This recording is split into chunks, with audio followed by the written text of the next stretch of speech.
Hello viewers, আসসালামু আলাইকুম। তোমরা সবাই কেমন আছো? আশা করি তোমরা সবাই ভালো আছো। আজকে আমি তোমাদের মাঝে একটি ভিডিও নিয়ে আসলাম। মূলত ভিডিওটি হলো অ্যাড আসা কীভাবে বন্ধ করব। আমাদের ফোনে অ্যাড আসে, আমরা অ্যাডটা কীভাবে অফ করব।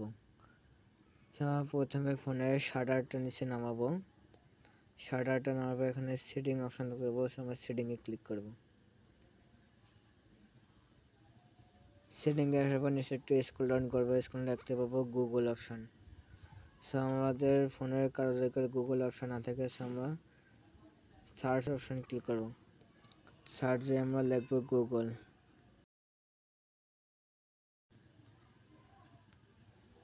সার্চ করার পর এখানে দেখতে পাবো গুগল, আমরা গুগলে ক্লিক করব।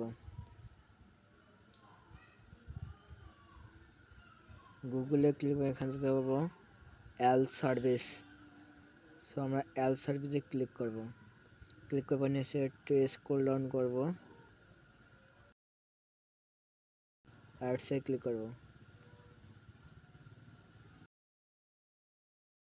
অ্যাডসে ক্লিক করার পর এখানে দেখতে পাবো ডিলেট অ্যাডভার্টাইজিং আইডি, আমরা এখানে ক্লিক করব। ক্লিক করে নিচে দেখতে পাবো ডিলেট অ্যাডভার্টাইজিং আইডি, আমরা ডিলেট অ্যাডভার্টাইজিং আইডিতে ক্লিক করব। আমরা আমাদের ফোনে অ্যাডসটা অফ করলাম, আর আমাদের ফোনে অ্যাড আসবে না। আজকের ভিডিওটি এই পর্যন্ত। ভিডিওটি ভালো লাগলে অবশ্যই লাইক, কমেন্ট, শেয়ার করবেন এবং আমার ইউটিউব চ্যানেলটি সাবস্ক্রাইব করবেন। পাশে থাকা বেল আইকনটি অ্যালাউ করে দিবেন।